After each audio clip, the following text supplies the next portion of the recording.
फरमाते हैं कि एक बद्दू ना हुजूर की बारगाह में कुछ लेने आ गया, खैरात लेने आया। रात का वक्त था तो हुजूर सल्लल्लाहु अलैहि वसल्लम ने कुछ अता किया। जब उसने हुजूर ने कुछ दिया ना तो उसने बड़ी सख्त बात की, बड़ी सख्त बात की। हुजूर ने कुछ दिया तो कहने लगा कि या रसूलल्लाह सल्लल्लाहु अलैहि वसल्लम, मैंने तो बड़ी तारीफ सुनी थी। माज़अल्लाह सुम्मा माज़अल्लाह नकले कुफ्र कुफ्र न बाशद। कहने लगा मैंने तो बड़ी तारीफ सुनी थी, आपने तो कुछ भी नहीं दिया। हालांकि हुजूर तो जिसको एक कतरा अता करे उसकी तो नस्लों की भूख भी खत्म हो जाती है। लेकिन देहाती था ना, अनपढ़ है, अभी बद्दू है, आदाब नहीं जानता। मैंने तो बड़ी तारीफ सुनी थी, तो ये आप क्या दे रहे हैं, ये आपने क्या किया? हजरत उमर फारूक रदी अल्लाह ताला अन्हु मौजूद थे तो जनाब उमर ने तलवार पर हाथ रखा, इस बेअदब को कत्ल करेंगे। हुजूर ने फरमाया उमर ठहर जा, जल्दी ना कर।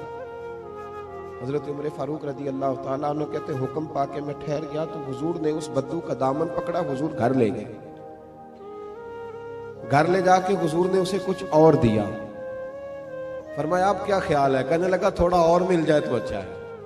हुजूर ने थोड़ा और दिया, फिर और दिया, फिर और दिया। अब तंगी ये दामा पे ना जा, और भी कुछ मांग। जब हुजूर ने बड़ा नवाजा ना, कहने लगा या रसूलल्लाह बस करें, अब तो मुझसे उठाया भी नहीं जाएगा, अब नहीं उठाया जा। और एक रवायत यूं भी है कि वो मुसलमान भी नहीं था। हुजूर उठाया नहीं जाएगा, बस करें। हुजूर ने फरमाया अब तेरा मेरे बारे में क्या ख्याल है? तो अर्ज करने लगा या रसूलल्लाह, मैंने तेज आंधी, इतनी तूफान इतना तेज चलता नहीं देखा जितनी आपकी सखावत तेज चलते हुए देखी है। हुजूर ने फरमाया मस्जिद में तुमने मेरे सहाबा के सामने जो कहा ना, उससे उनके दिल टूट गए। ये लफ्ज अगर तुम मस्जिद में जाके बयान करोगे ना तो उनके दिल जुड़ जाएंगे। अब इस फिक्रे को समझिएगा, जब उसने कहा कि हुजूर ने कम दिया तो दिल टूटे, दिल टूटे। यानी महबूब उम्मत को ये दर्श दे रहे हैं कि जब तुमने कहा ना नहीं देते तो उम्मत का दिल टूटता है, और जब तुम कहते हो ना हुजूर बड़ा देते हैं तो दिलों में खुशी दाखिल होती है। कौन देता है देने को मुंह चाहिए, देने वाला है सच्चा हमारा। नबी करीम सल्लल्लाहु अलैहि वसल्लम उसे मस्जिद में लाए। खास गौर फरमाइए, मस्जिद में ला करके हुजूर अलैहिस्सलाम ने फरमाया वही बात करो, अब कहो क्या कहते हो। तो उन्होंने सहाबा के मजमे में कहा कि लोगों, मैंने आंधी और तूफान को इतना तेज चलते नहीं देखा जितना हुजूर की सखावत को तेज चलते देखा है। सहाबा खुश हो गए। अब यहाँ हुजूर ने एक मिसाल बयान की जो बड़ी ही मीठी है और मेरे और आपके लिए बड़ी तसल्ली का बाइस है। महबूब अलैहिस्सलाम फरमाने लगे उमर, अगर तुम इसे उसी अकीदे पे कत्ल कर देते जो इसने पहले बात की थी तो ये दोज़ख में जाता, और जो अब जुमले बोल रहा है अगर इस बात पर दुनिया से जाएगा तो अल्लाह इसे जन्नत अता करेगा। हुजूर ने एक मिसाल दी। महबूब फरमाने लगे मेरी और तुम्हारी मिसाल उस आदमी की तरह है जिसकी ऊंटनी भाग गई थी, उसकी नाक से नकेल निकल गई थी। बहुत सारे लोग उसको पकड़ने के लिए दौड़े, कोई उसे नेजा मारता था, कोई डंडा मारता था, कोई छड़ी मारता था। ऊंटनी को जैसे जैसे लोग पकड़ने के लिए भागते थे वो बिदकती थी, आगे जाती थी, हत्ता कि वो लहू लुहान हो गई, थक गई, परेशान हो गई। महबूब फरमाने लगे फिर अचानक उसका अपना मालिक आ गया। उस ऊंटनी का अपना मालिक आया और लोगों से कहने लगा पीछे हटो, ये तुमने मेरी ऊंटनी का क्या हाल किया। उसने थोड़ा सा चारा जमीन से उठाया और जैसे ही ऊंटनी को दिखाया वो दौड़ती हुई आई, दौड़ती हुई मालिक के पास आई। उस शख्स ने उसकी पुश्त पर हाथ फेरा बगैर किसी की मदद के। खास गौर करें बात पर, खास तवज्जो करें, बगैर किसी की मदद के ऊंटनी की नाक में नकेल डाली और फिर लोगों से कहने लगा तुमने बड़ा जुल्म किया, मेरी ऊंटनी को तंग किया। ऊंटनी मेरी है तो संभालने का तरीका भी मुझे ही आता है। गोया हुजूर फरमाने लगे उम्मत भी मेरी है, ये उम्मत मेरी है तो संभालने का तरीका भी मुझे ही आता है। रब्बे हबली उम्मती कहते हुए पैदा हुए तो हक ने फरमाया कि बख्शा अस्सलातु वस्सलाम। ये तरीका सीखे उम्मत को संभालने का, ये हुजूर ने हमें तरीका दिया, उम्मत को संभालने का तरीका सीखे। क्या क्या बहुत गर्जदार आवाज के साथ लोगों को संभाला जाएगा? क्या किसी शख्स को मुतकब्बिर कह के फिर उसे छोड़ दिया जाएगा कि वो तकब्बुर में बढ़ जाए? किसी शख्स को दुनियादार कह के उसे छोड़ दिया जाएगा कि जो मर्जी करता रहे? किसी शख्स को बहुत ज्यादा गुनाहों में उलझा हुआ देखकर छोड़ दिया जाएगा? नहीं, हिकमत के साथ उसका इलाज किया। देखे ना, हुजूर की बारगाह में आके एक शख्स ने कहा था, या रसूल अल्लाह सल्लल्लाहु ताला अलैहि वसल्लम, हुजूर मैं कलमा पढ़ना चाहता हूँ। इमाम राजी इस हदीस को लाए, मैं हुजूर कलमा पढ़ना चाहता हूँ, लेकिन मेरी कुछ बुरी आदत है जो मुझसे छूटती नहीं। हुजूर ने फरमाया, कौन कौन सी? कौन? हम लोगों ने तो लोगों को काट दिया है, काट दिया लोगों को। ओहो, ये नशा करता है, रिश्तेदार हो के भी हमारा कोई ताल्लुक नहीं, इसे उठाओ किसी हॉस्पिटल में ले जाओ ताकि बेचारा दोबारा से दुनिया में आ जाए।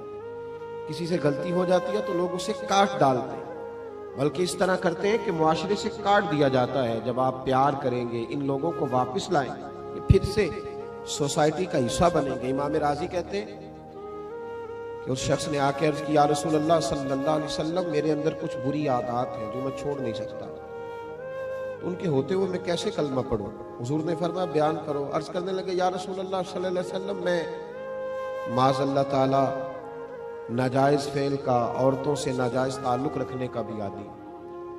हुजूर मैं चोरी भी कर लेता हूँ, माज़अल्लाह शराब भी पी लेता हूँ, और चौथी बात यह की कि हुजूर झूठ बोलने का बड़ा आदी है। हुजूर इन गुनाहों की मौजूद बड़ी कोशिश की है पर यह जान छूटती नहीं, इनकी मौजूदगी में कैसे कलमा पढ़ूं? मेरे मुस्तफा करीम मुस्कुराए। हुजूर ने फरमाया, एक छोड़ दोगे? कोई नहीं तवज्जो की आपने मेरी बात। क्या फरमाया? बोलिएगा। वैसे मेरा मशवरा है, जो ज्यादा गुनाहों में घिरे हुए हैं, एक छोड़ के देखें।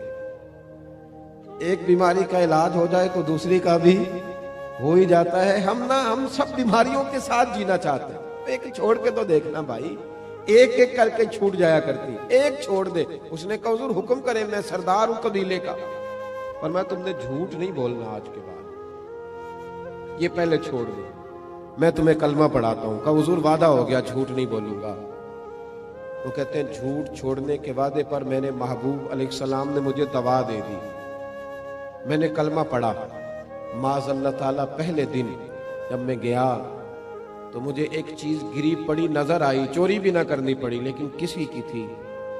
जब मैं हाथ डालने लगा, मेरे दिल में ख्याल आया, अगर किसी ने पूछ लिया कि भाई मेरी वो चीज तो नहीं देखी, तो झूठ तो मैं बोल नहीं सकता, तो सच बोलूंगा तो चोर बना देंगे लोग।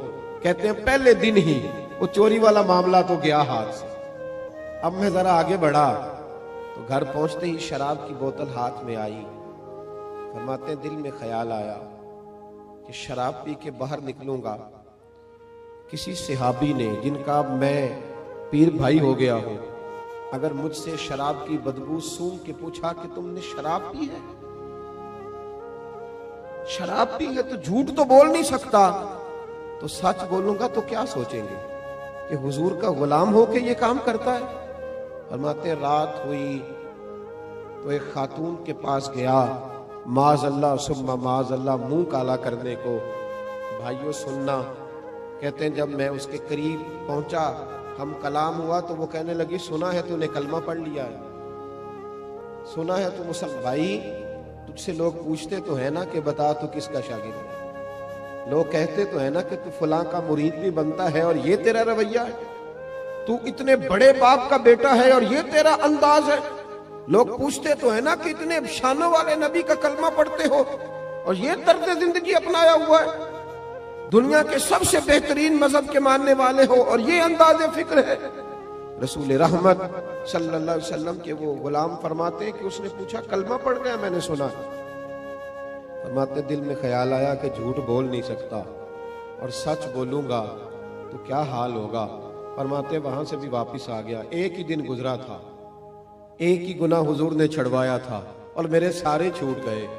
फरमाते अगले दिन मैं मस्जिद नबवी में हाजिर हुआ तो सब लोग बातें पूछ रहे थे, मैं दूर बैठ के महबूब के बस चेहरे की जियारत करता जा रहा था, मैं बस चेहरा ही देखता जा रहा था, मैं देखता ही जा रहा था, मैं देखता ही जा रहा था, और मेरा दिल नहीं भर रहा था।